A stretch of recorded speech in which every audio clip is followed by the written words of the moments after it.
ಅದು ಲಾಭ ನೀವು ಯಾಕೆ ಪಡ್ಕೊಳ್ಳಿಲ್ಲ?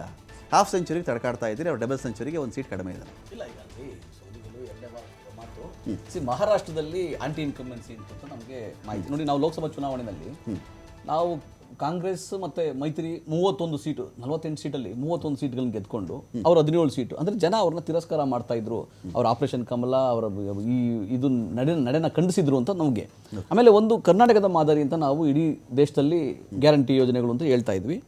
ಅದೇ ಗ್ಯಾರಂಟಿ ಯೋಜನೆಗಳನ್ನು ಗೇಲಿ ಮಾಡಿದಂತಹ ಮಹಾಪ್ರಧಾನಮಂತ್ರಿಗಳು ಏನು ಗೇಲಿ ಮಾಡಿದ್ರು? ರೇವಡಿ ಕಲ್ಚರ್ ಅಂತ ಗೇಲಿ ಮಾಡಿದರು. ಕರ್ನಾಟಕದ ಪಾಲಿಸಿಯನ್ನು, ಕರ್ನಾಟಕದ ಜನತೆಗೆ ಬೇಕಾದಂತಹ ಒಂದು ಯೋಜನೆಗಳನ್ನು ರೇವಡಿ ಕಲ್ಚರು, ದಿವಾಳಿ ಯೋಜನೆಗಳು ಅಂತ ಗೇಲಿ ಮಾಡಿದಂಥ ಪ್ರಧಾನಮಂತ್ರಿಗಳು ಜಾರ್ಖಂಡಲ್ಲಿ 2100 ರೂಪಾಯಿ ಕೊಡ್ತೀವಿ ಅಂತ ಹೇಳಿದರು. ಮಹಾರಾಷ್ಟ್ರದಲ್ಲಿ 5 ತಿಂಗಳಿಂದ ಲೋಕಸಭಾ ಚುನಾವಣೆ ಸೋತ ನಂತರ 1500 ರೂಪಾಯಿ ಪ್ರತಿ ಮಹಿಳೆಗೆ ಕೊಡ್ತಾ ಇದ್ದಾರೆ. ಅಂದರೆ ಈಗ ಅವ್ರು ಮಾಡಿದ್ರಲ್ಲ, ಅಂದರೆ ನಾವು ನಮ್ಮ ಯೋಜನೆಗಳನ್ನು ಸರಿ ಇದೆ ಅಂತ ತಿಳಿಸ್ಲಿಕ್ಕೆ ಈ ಚುನಾವಣೆಗಳಾಯಿತು ಅಂತ ಅನ್ಸುತ್ತೆ. ಅವ್ರ ಸೋಲು ಲೋಕಸಭಾ ಚುನಾವಣೆಯಲ್ಲಿ. ಈಗ ಅವರು ಆತ್ಮಾವಲೋಕನ ಮಾಡಿಕೊಂಡು ನಮ್ಮ ರಾಜ್ಯ ಜನತೆಯ ಅಥವಾ ದೇಶ ಜನತೆಯ ಕ್ಷಮೆ ಯಾಚಿಸಬೇಕು. ಮೋದಿ ಇಲ್ಲ 1500 ರೂಪಾಯಿ ಕೊಡ್ತೀವಿ ಅಂತ ಹೇಳಿ ಅವ್ರು ಕನ್ವಿನ್ಸ್ ಮಾಡಬಹುದಾದ್ರೆ 3000 ಕೊಡ್ತೀವಿ ಅಂತ ಹೇಳಿ ನೀವೇ ಕನ್ವಿನ್ಸ್ ಮಾಡೋಕ್ಕಾಗಲಿಲ್ಲ ಅಲ್ವಾ? ಇಲ್ಲ, ಅದು ನಾನು ಹೇಳ್ತೀನಿ, ನಾನಿಲ್ಲ ಅಂತ ಹೇಳಿಲ್ಲ.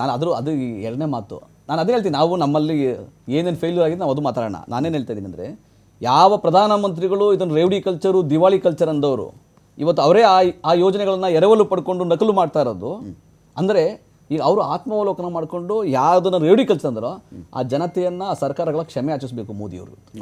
BJP ಆತ್ಮಾವಲೋಕನ ಮಾಡ್ಕೋಬೇಕು. ಕಳೆದ 10 ವರ್ಷಗಳಲ್ಲಿ ಅವ್ರು ಮಾಡಿದಂತಹ ಡಿಮಾನಿಟೈಸೇಷನ್ನು, ನೋಟು ರದ್ದು, ಕಳಪೆ ನಿರ್ವಹಣೆ, ಕೊರೋನಾ ಸಮಯದಲ್ಲಿ ಜನಗಳನ್ನು ತತ್ತರ ಮಾಡಿಬಿಟ್ಟಿದೆ, ಆರ್ಥಿಕ ಅಧೋಗತಿ ತೊಡಗಿದೆ. ಈ ಸಮಯದಲ್ಲಿ ನಾವು ಕೊಟ್ಟ ಯೋಜನೆಗಳು ಜನಗಳು ಕಾಪಾಡಿದೆ. ಈಗ ಅವರು ಅದನ್ನು ಎರವಲು ಪಡ್ಕೊಂಡಿದ್ದಾರೆ. ಇದು ಒಂದು ಒಳ್ಳೆಯ ಬೆಳವಣಿಗೆ ಅಂತ ನಾನು ಹೇಳ್ತೀನಿ. ಅವ್ರು ಕೊಡ್ಲಿ. ಈಗ ಮಹಾರಾಷ್ಟ್ರದಲ್ಲಿ ಆ ವಕ್ಫ್ ಬೋರ್ಡ್ಗೆ 1000 ಕೋಟಿ ಕೊಟ್ಟಿದ್ದಾರೆ 5 ತಿಂಗಳಲ್ಲಿ. ಅಲ್ಲಿನ ಮದರಾಸದಲ್ಲಿ ಆ ಟೀಚರ್ಗಳಿಗೆ, ಮದರಾಸ ಟೀಚರ್ಗಳಿಗೆ 3 ಪಟ್ಟು ಜಾಸ್ತಿ ಸ್ಯಾಲರಿ ಮಾಡಿದ್ದಾರೆ ಈ 5 ತಿಂಗಳಲ್ಲಿ. ಅಂದರೆ ಯಾವ ರೀತಿಯಾಗಿ ಅವರು ದ್ವೇಷ ಕಾರ್ತಿದ್ರು, ಯಾವ ರೀತಿಯಾಗಿ ವಿಭಜಕ ಶಕ್ತಿಯಾಗಿದ್ರು BJP, ಇವತ್ತು ಕೆಲವು ಗುಣಗಳನ್ನ, ಕೆಲವು ಆಡಳಿತದ ವೈಖರಿಯನ್ನ ಕಾಂಗ್ರೆಸ್ನಿಂದ ಕಲಿತಾ ಇದ್ದಾರೆ. ನೀವು ಬೋಧನೆ ಮಾಡಿದ್ರಿ ಈಗ ಯೋಜನೆಗಳ ಮೂಲಕ. ನಾವು ಈ ದೇಶ ಮುಖ್ಯ ಅಂತ, ದೇಶದಲ್ಲಿ ಆಡಳಿತ ಅನ್ನೋದು ಅದು ಕರೆಕ್ಟ್, ಇದು ಕಲಿತಾರೆ, ಇನ್ನು ಕಲಿಬೇಕಿದೆ, ಅದು ಕಲ್ತಿಲ್ಲ. ಅದು ಆ ಸಾಮರಸ್ಯ, ಭ್ರಾತೃತ್ವ ಇದು ಕಲ್ತಿಲ್ಲ ಅವರು.